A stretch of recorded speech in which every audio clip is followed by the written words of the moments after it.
amongst us, we have Professor Rajesh Shah, Dean of Innovation and Performative Arts at BHU. Sir, with your due permission, can we begin with the podcast? Yeah. So, our first question is, Sir, you had a remarkable journey of studying commerce to eventually becoming a professor and Dean of Performing Arts at BHU.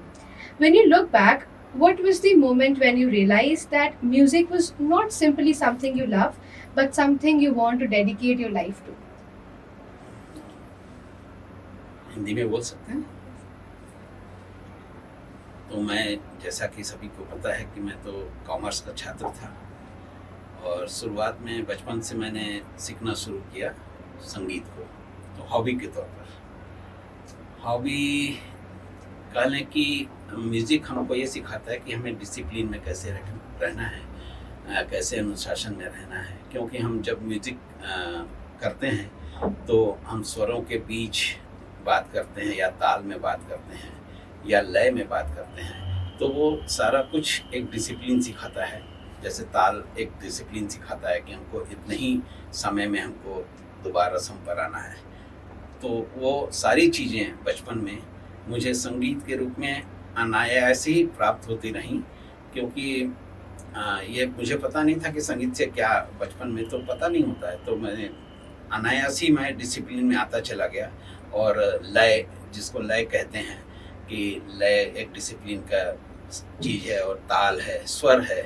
स्वर में भी discipline है, क्योंकि हम बेसुरा बजाएंगे तो वो अच्छा नहीं लगेगा। तो ये सारी डिसिप्लिन जो है वो, तो इस डिसिप्लिन में एक भाव की डिसिप्लिन होती है और एक होती है हमारे लय की। तो स्वर से भाव होते हैं और लय जो है उनको सिखाती है। तो हमारे जीवन में बचपन से ही ये दोनों चीज़ें आती हैं। जैसे कि मैं बताऊं कि बच्चा जब पैदा होता है तो वो रोता है, तो उस माँ के लिए उस समय वो संगीत होता है। वो उस रोने की आवाज़ को सुनने के लिए माँ बेताब होती है। तो हमारे लिए रोना होगा, लेकिन वो उस माँ के लिए वो संगीत होता है। और जो धड़कन जो मिलती है, जो धड़कन हम लोग को मिलती है, वो माँ के द्वारा प्राप्त होती है। तो वो एक लय है जो ये निरंतर आगे बढ़ती चली जाती है। इस प्रकार से कॉमर्स के साथ साथ, कॉमर्स तो पहले बाद में चुना मैंने हाई स्कूल, इंटर में मैं कॉमर्स में आ गया। हाई स्कूल में तो सभी सब्जेक्ट थे मेरे। कॉमर्स में सीखा कि गणित क्या होता है। फिर उस गणित का प्रयोग मैंने अपने संगीत में करना शुरू किया, क्योंकि संगीत में भी गणित है, और वो ऐसा गणित है जो साधारण गणित से थोड़ा अलग होता है। उसमें भाव प्रधान होता है उस गणित में। उसमें केवल गणित नहीं होता है, 2-2-4 होता है।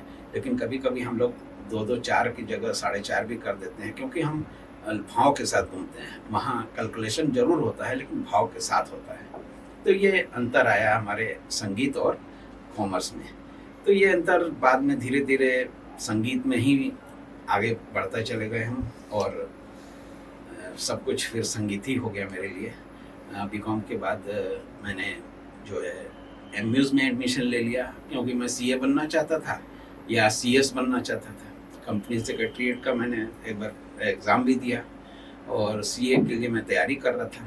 लेकिन मैंने देखा नहीं, इसमें बहुत लोग हैं, और मेरे सारे मित्र सब इसी लाइन में लगे हुए थे। जितने भी कॉमर्स लेते थे उस समय, सीए और सीएस ये बहुत प्रोमिनेंट होता था कि इसमें हम लोग आगे बढ़ना है। तो गुरुजी ने कहा कि नहीं, तुम इसी में करो। तो पता नहीं क्या उस समय आया, बचपन में क्या ख्याल आया, माता पिता के सहयोग से, गुरुजनों के सहयोग से इसी लाइन में आगे बढ़ते चले गए। तो अब सब कुछ जितना भी कॉमर्स की गणित है, मुझे संगीत में ही दिखाई पड़ती है। Thank you, sir. Sir, you mentioned about your different gurus. You have had and learned under some of the very distinguished teachers.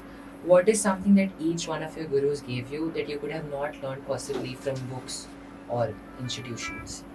मेरे प्रथम गुरु थे पंडित गोविंदराव जी नायक, और जो अब इस दुनिया में नहीं है। तो वो बहुत बुजुर्ग थे हमसे, माने मेरी एज 8-9 साल की थी और वो करीब 60 साल के ऊपर के थे उस समय। तो इतने एज का डिफरेंस था। हमारे सोचने की शक्ति और उनके सोचने की शक्ति में, उनका विचार, उनका चिंतन थोड़ा अलग होता था। मेरा बचपन का दिमाग था, तो मैं खेल कूद में और पतंग में, इसमें ज़्यादा इसमें रुचि रखता था। तो गुरु ऐसा होना चाहिए जो सही रास्ता दिखाए। दो प्रकार के गुरु का वर्णन मिलता है हम लोग को। एक होता है आकाश धर्मा। आकाश धर्मा का होता है जो आपको आकाश की ओर बढ़ते हुए देखना चाहता है। एक होता है शीला धर्मी, जो गुरु ऐसा कि आपके ऊपर ऐसे माने एक पनपते हुए पेड़ पर कोई एक भारी सा पत्थर रख दें तो वो पेड़ आगे ऊपर की ओर नहीं देख पाता है। तो ये दो प्रकार के गुरु होते हैं। तो मुझे संयोग से आकाश धर्मा गुरु मिले हमको, और हमेशा आगे बढ़ने के लिए पढ़ाई के उन्होंने कभी ये नहीं कहा कि संगीत ही करो, पढ़ाई मत करो। पढ़ाई भी जारी रही मेरी शुरुआत में। फिर धीरे धीरे उन्होंने मुझे कंट्रोल करना शुरू किया। एकदम से बच्चे को कंट्रोल नहीं कर सकते आप, तो उन्होंने चालाकी से कहें क्या, उनके अपने उनके सोच से जब पतंग उड़ाने का समय होता दोपहर का 3 से 5 या 5:30 तक, उस समय उन्होंने बुलाना शुरू किया संगीत सीखने के लिए। ये जानते थे कि इस समय पतंग उड़ती है, तो उस समय ना इसको उसी में बुलाया जाए, जिससे ये कम से कम वो 1 घंटा तो मेरे पास रहेगा, तो उतनी पतंग कम हो जाएगी। तो धीरे धीरे वो मुझे नहीं पता चला, उन्होंने अपने ढंग से हमको लाना शुरू किया उसको। और वो गुरु तो थे ही, साथ में दादा की तरह, मैंने ग्रैंडफादर होते हैं ना, तो उस तरह मेरे पिताजी को भी उन्होंने शिक्षा दी थी कभी। तो उन्होंने एक वचन दिया था कि तुम तो नहीं सीख पाए, और मैं अब तुम्हारा बेटा होगा जब, तो उसको सिखाऊंगा। तो पता नहीं, कभी कभी होता है ना कि हम लोग कहते हैं कि सरस्वती आपके जीवान पर या जीभ पर आ जाती, जीवा पर आ जाती है। तो हो सकता है उस समय आ गई होगी उनके जीभ या जीवान पर, तो वो सार्थक हुआ। वही सितार जो पिताजी ने छोड़ के रखा था 30-40 वर्ष तक पड़ा रहा, उसी सितार को मैंने शुरू किया बजाना, उसी सितार को बनवाया गया, उसी सितार पर मैंने सीखना शुरू किया। तो ये गुरु का धर्म जो उन्होंने निभाया। उसके पश्चात में पंडित अमरनाथ मिश्र, बहुत बड़े बनारस घराने के कलाकार सितार के, और बहुत ही विनम्र। तो संयोग मेरा अच्छा था, मेरा भाग्य अच्छा था कि ऐसे ऐसे हमारे गुरुजन हमको मिले। उसके बाद मैं पंडित रामदास चक्रवर्ती जी जो प्रोफेसर थे हमारे विश्वविद्यालय में, उनके अंडर में मैंने पीएचडी भी पूरी की अपनी, और अंत तक मैं उनसे सीखता भी रहा। और बहुत अच्छी बात है, आजकल ये होता है कि आज हम अगर एक गुरु के पास जाते हैं और दूसरे गुरु के पास करें तो पहले वाले गुरु नाराज हो जाते हैं। संयोग ऐसा था मेरा कि ऐसे गुरु मिले हमको कि वो खुद लेके गए।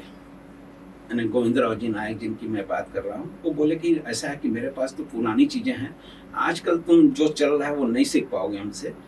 तो वो खुद बोले कि तुम जाओ किसी के पास। तो मैंने पंडित अमरनाथ जी को चुना, उनसे रिक्वेस्ट की, उन्होंने मान भी ली। और बहुत खुश हो के जब वहाँ से सीख के आता था, मैंने दूसरे गुरु जी जो अमरनाथ जी से सीख के आता था और उनको सुनाता था, तो वो बहुत खुश होते थे। तो इसको कहते हैं आकाश धर्मा गुरु, जो कि आपको पनपते हुए पेड़ की तरह देखना चाहते हैं। उसी तरह मेरा पंडित रामदास चक्रवर्ती जी से मुलाकात हुई। मैं एमएस किया पहले बीएचयू में, और बीएचयू में एमएस करने के बाद मैं पीएचडी के लिए, उस समय डीमिस हुआ करता था, डॉक्टर ऑफ म्यूजिक, जो प्रैक्टिकल साइड से होता था। अभी केवल थ्योरी साइड से हो रहा है, उस समय प्रैक्टिकल साइड से होता था। तो मैंने अचानक उनके सामने मैं अपना फॉर्म लेके गया, गुरुजी आप से ही सीखना है। और पता नहीं उनके मन में क्या आया, उन्होंने साइन किया मेरे फॉर्म पर कि ठीक है, आज से मेरे सुपरविजन में तुम पीएचडी करोगे। फिर अंत तक उनके जीवन काल तक मैं उनके साथ में रहा, उनसे जो भी। और संगीत में बहुत अच्छी चीज़ है कि अगर आप गुरुजी के पास जाते हैं तो केवल संगीत नहीं सीखते हैं, उनके साथ अगल बगल वो क्या कर रहे हैं, वो कैसे व्यवहार कर रहे हैं, वो कैसे बैठ रहे हैं, वो मंच पर कैसे जा रहे हैं, ये सब कुछ सीखने को मिलता है, जो संगीत के लिए बहुत ज़रूरी है। दूसरे विषय में हमें नहीं मालूम कि क्या होता है, लेकिन संगीत विषय में ये बहुत ही ज़रूरी है कि आप गुरुजी के साथ रहें। अगर अपने टीचर के साथ रहें तो वो बताते हैं कि वो बताते भी नहीं, आप उनको देख के समझ जाते हैं कि ऐसे ही स्टेज पर हमको जाना चाहिए, ऐसी तरह बात करनी चाहिए, या संगीत में ऐसे दिनचर्या कैसी होनी चाहिए। ये सब कुछ मैंने अपने तीनों गुरुओं से सीखा। Thank you so much, sir. That was really thought-provoking. Moving towards the next question. Classical music is deeply rooted in our tradition, but every generation wants to create something new. Where, in your opinion, should an artist draw a line between preserving our tradition and experimenting with it as well? आजकल innovation का युग है, हर चीज़ में innovation हो रहा है। Music में भी इनोवेशन हो रहा है, ऐसा नहीं है। इंस्ट्रूमेंट मेकिंग में भी इनोवेशन हो रहा है, प्रेजेंटेशन में भी इनोवेशन हो रहा है, और साथ में आपके स्टेज पर लाइटिंग कैसी हो, आप कैसा ड्रेस पहने, इस पर भी इनोवेशन हो रहा है। तरह तरह के ड्रेस पहन के आज स्टेज पर लोग जा रहे हैं। कैसे पहले इस ज़माने में आप कभी देखें यूट्यूब में पुराने जितने भी हमारे जितने विद्वान कलाकार थे वो इस चीज़ पर ध्यान नहीं देते थे। तो हर चीज़ में इनोवेशन हो रहा है। हाँ, एक अगर मुझे ट्रेडिशन अगर रखनी है अपनी, तो इनोवेशन तो अच्छी बात है, करनी चाहिए, लेकिन उस ट्रेडिशन को जिंदा रहने के लिए उसकी जो मूलभूत ज़रूरत है उस ट्रेडिशन की, उसको अवश्य रखना चाहिए। जैसे हम फ्यूज़न करते हैं, तो फ्यूज़न में कन्फ्यूज़न नहीं होना चाहिए। फ्यूज़न का मतलब फ्यूज़न हो जाना है। फ्यूज़न और फिशन दो शब्द हैं जो कि परमाणु ऊर्जा जैसा होता है ना, कि दो परमाणु मिलते हैं तो ऊर्जा पैदा करते हैं, फिर वो अलग हो जाते हैं, फिर वो मिलते हैं। तो इस प्रकार ये सूर्य में जो सन में होता है, लगातार मिलना और जुड़ना, मिलना, तो उससे नई चीज़ पैदा होती है, ऊर्जा पैदा होती है। तो फ्यूज़न हमें ऐसा करना है इनोवेशन के समय कि जिससे ऊर्जा पैदा हो। ये ना हो कि उस फ्यूज़न में हम अपने ट्रेडिशनल संगीत को भूल जाएं और केवल वो फ्यूज़न ही रह जाए। इससे क्या होगा कि हम आगे तो बढ़ जाएंगे, लेकिन आगे बढ़ने के साथ फिर इतिहास ना बने। हम इतिहास के संग चलें, लेकिन इतिहास न बन जाए। So we often think of music as the source of entertainment, but your academic work has also diversified its role in therapy. If you could talk about it. हाँ, एकेडमिक लाइन में संगीत जरूर आ गया है, लेकिन सीखने सिखाने का तरीका अभी भी मैं देखूंगा तो मैं देखता हूँ अभी तक भी ट्रेडिशनली चला रहा है। हम क्लास में भी बहुत ज़्यादा इक्विपमेंट का प्रयोग कम करते हैं, माने अधिक से अधिक बहुत से इक्विपमेंट आ गए हैं, लेकिन क्लास में जब हम बैठते हैं तो नेचुरल जो संगीत होता है उसको ही सीखने का प्रयत्न करते हैं। और जहाँ तक थेरेपी की बात है, तो बहुत से इसमें विद्वान या बहुत से ऐसे लोग हैं जो इस थेरेपी में काम कर रहे हैं। मुझे लगता है संगीत थेरेपी जो अपने आप में संगीत ही थेरेपी है, क्योंकि जब हम किसी राग को प्रस्तुत करते हैं तो हमें उस राग के बारे में सोचना होता है और उस राग को ध्यान में लाना पड़ता है। तो राग ध्यान जब हम करते हैं तो जो योग के द्वारा हम ध्यान करने की कोशिश करते हैं वो संगीत में अपने आप ही हो जाती है।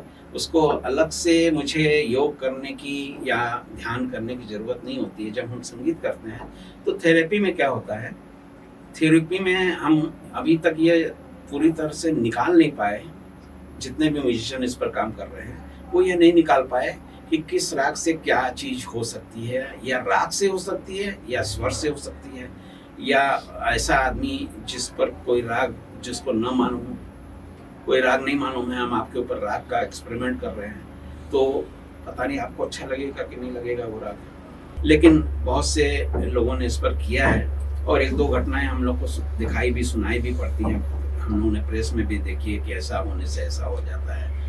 लेकिन ये जनरल थेरेपी जैसे हम करते हैं, मेडिसिन वाली थेरेपी, तुरंत किसी का प्रभाव हो ऐसा इस थेरेपी से संभव तुरंत नहीं हो पाता है। ये बहुत ही लंबा, होम्योपैथी जैसे होती है, होम्योपैथी से भी शायद ज़्यादा लंबा समय इसको लग सकता है इस थेरेपी को और आगे जाने में। Thank you, sir. Moving towards the next question. Today, a student can learn a basic musical skill from YouTube in few minutes, while mastering a classical music can take decades. Has technology strengthened classical music education, or it has made people less willing to commit to the discipline it requires?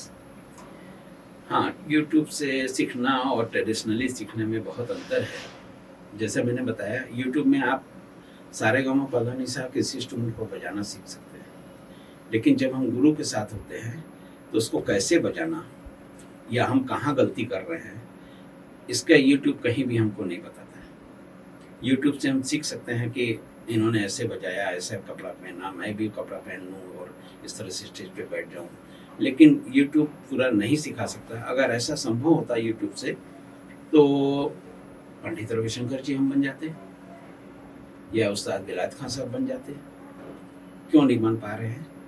उनके तो हजारों video हमारे YouTube में पड़े हुए हैं, नहीं बन सकते हैं क्योंकि उन्होंने जो किया है, उनके विचार, उनकी चिंतन अलग था। वो चिंतन हम कहाँ से लाएंगे? मैं बहुत से विद्यार्थी हमारे पंडित नीलाद्री कुमार जी को नकल करना चाहते हैं। मैं उनसे कहता हूँ कि ये उनकी अपनी उपज है, यानी उनका ये इम्प्रोवाइजेशन है, उनके दिमाग की उपज है कि वो इस तरह से कर रहे हैं। वो आपको बता देंगे कि हमें ऐसे करना है, लेकिन वो दिमाग कहाँ से ला के देंगे? वो दिमाग उन्हीं के पास है ना? जैसे कंप्यूटर चिप्स या कोई नया फॉर्मेशन करते हैं, हम नया वो सॉफ्टवेयर तैयार करते हैं, तो सॉफ्टवेयर हम यूज़ कर सकते हैं, लेकिन उस सॉफ्टवेयर को कैसे बनाया, ये कैसे कर सकते हैं? जो सॉफ्टवेयर ने बनाया होगा वही उसका बता सकता है कि इस तरह से मैंने सोचा था, इसको ऐसे बनाया, इसको इम्प्रूवमेंट भी वही कर सकता है। इसी तरह संगीत में भी है कि यूट्यूब से हम जनरल बेसिक जानकारी ले सकते हैं, लेकिन हम एक कलाकार बन जाएंगे ऐसा संभव नहीं है। So you have spent like decades in Varanasi, and which is the cultural capital of India. How has your music been influenced from the city Kashi? या मैं काशी में जन्म तो नहीं हुआ, मेरा महाराष्ट्र में हुआ था, लेकिन जन्म के बाद मैं यहीं आ गया था, क्योंकि भारतीय परंपरा जो रही है कि नाना के घर जन्म लेना है, तो नाना के घर मेरा जन्म हुआ। फिर लेकिन सारी पढ़ाई, सारा कुछ सीखना बनारस में ही हुआ। तो बनारस मेरे समय में जब मैं सीखना शुरू किया था, तो बनारस अभी भी मंदिरों का ही शहर है। अधिकतर जितने भी कंसर्ट या जितने भी प्रोग्राम कह लें, कंसर्ट तो नहीं कह सकते उसको, कंसर्ट तो होता ही नहीं था, वो मंदिरों में ही होता था। और आज भी हम देख रहे हैं कि मंदिरों में ही अधिक होता है। जितने भी बड़े से बड़े कंसर्ट कर लीजिए या संगीत के आयोजन कर लीजिए, वो मंदिर में ही होते हैं। बहुत कम ऐसे होते हैं जो कारपोरेट सेक्टर टाइप के कि जिसको टिकट लेके या इस तरह से देखने के लिए जाए। तो बहुत बड़ा योगदान है यहाँ। इस कहा जाता है कि काशी जो है जागृत शहर है। यहाँ रात में 12 बजे 2 बजे भी आप जाएंगे तो आपको किसी न किसी पान की, किसी न किसी चाय की दुकान पर संगीत बजता हुआ मिल जाएगा। ये दूसरे शहर में नहीं पाया जाता है। तो शायद इसी शहर का परिणाम है, इसी शहर की ये आबो हवा है या संस्कृति है कि यहाँ इतने बड़े बड़े जितने भी विद्वान कलाकार हुए वो हुए। और जो भी आता है, मैं देखता हूँ बिहार से या आसपास के जिलों से जितने भी आते हैं काशी, जितने भी कलाकार आते हैं वो काशी को ही फिर पसंद करने लगते हैं, यहीं बस जाते हैं, फिर यहीं के होके रह जाते हैं। ये काशी का महत्व है कि यहाँ जो आया काशी ने उसको अपना लिया और वो भी उसने भी काशी को ही अपना लिया। Thank you so much, sir. It was indeed a pleasure to hear about your childhood, the things which has shaped you, and who you are today. It was really interesting. Thank you so much, sir. Thank you.